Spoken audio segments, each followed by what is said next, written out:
6 raids were carried out simultaneously while the suspects were sleeping in their Dubai residences.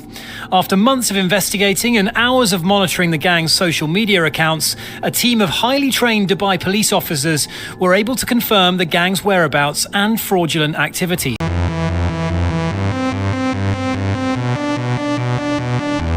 Hey man, stay safe world. You already know what's going on. We got to talk about the situation with the influencer scammer god Ray Hushpuppi, man, who was sentenced to 11 years yesterday for trying to launder over $300 million, man. It's a crazy situation. The rise and fall of Hushpuppi. He's only expected to actually do 9 of those years. We got to get into this whole situation and how this even occurred. But before we do, I'm gonna need y'all to like, comment, subscribe, and we're gonna run this video up.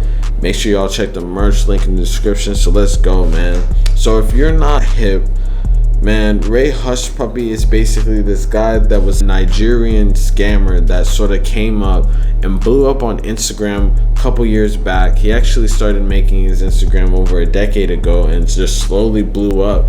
Caught the attention of federal agencies across the world for his wealth. He claimed to be a successful businessman, and I use that in quotes, but he was actually a kingpin in this new form of scamming that occurred and started once the internet got big, man. It's a crazy story. It's like some rags to riches shit.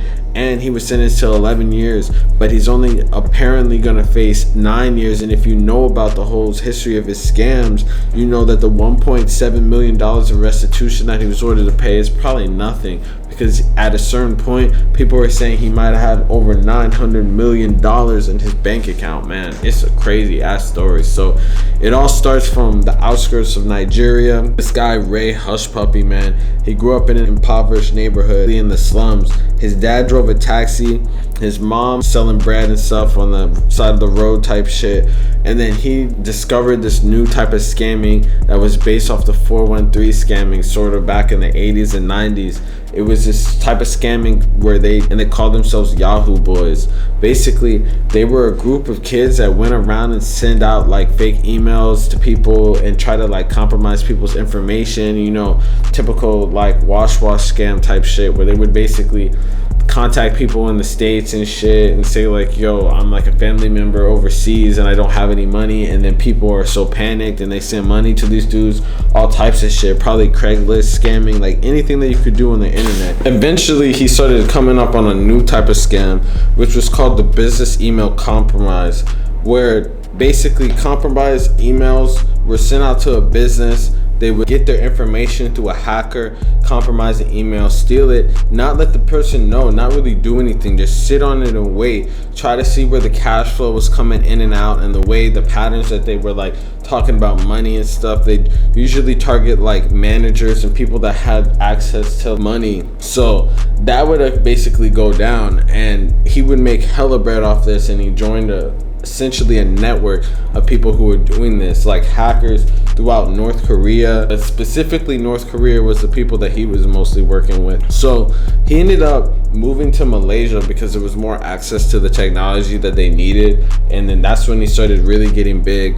And he ended up starting his IG up in 2012. It started, you know, on some usual flex shit at the beginning, and then it eventually started growing and growing in the flexes when he moved to Dubai and started getting hella bread over there. You know, like he was running up a bag.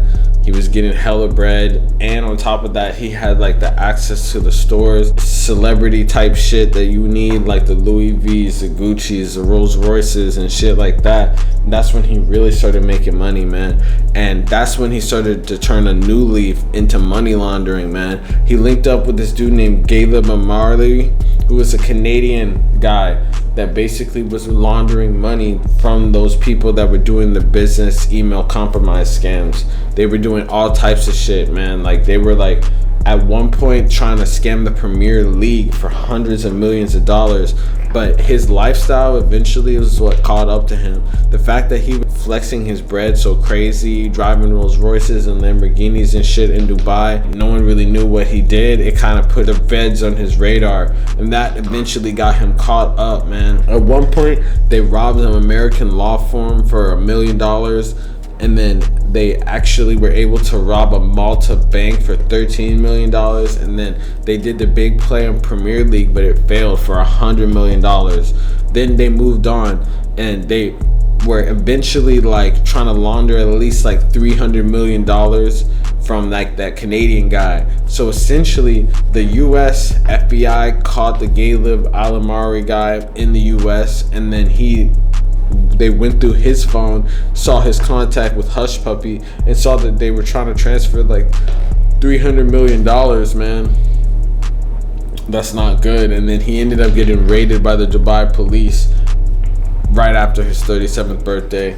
He went down, man. They literally have video of him on Twitter on some fucking like Spy Kids type shit, like a Spy Kids ass video showing his whole arrest and everything. But he basically went down for that, got extradited, and then now he's basically getting sentenced for 11 years. But if you ask me, the 11 years is a W. This man has hundreds of millions of dollars, at least like hundreds of millions of dollars, dead ass. Like all this shit, this is all the compromises that they know of. And he's part of a network of people, especially like the North Korean hackers, which were essentially the people that were tapped in with Galeb Amari, that were basically the ones hacking all these businesses. So he was tapped in with them, and he definitely has money probably saved up somewhere. This is probably just his like spending money, but after those 11 years he's gonna get out of the federal penitentiary, and he's gonna be set, man, because he definitely has cash somewhere hidden, probably in an offshore bank account, I would believe, and he just has to live the rest of his life, man. But it's always crazy in these stories, the people, like,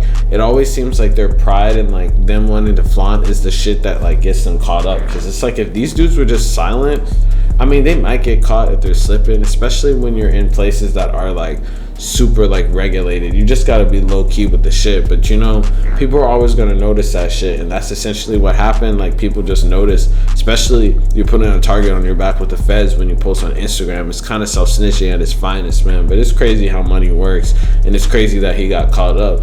But those North Korean dudes and the whole network of people are still on the run. So honestly, it's going to be interesting to see with that. They're probably never going to catch them, because there's no way they really can unless they're in the US. They're just getting the people that are tapped into the Western side. So, you know, it's always going to be going, especially when there's money and the internet together, man. But hey, let me know in the comments what y'all think about this situation. Real stay shit. You already know what's going on. Make sure y'all like, comment, subscribe, and go cop the merch.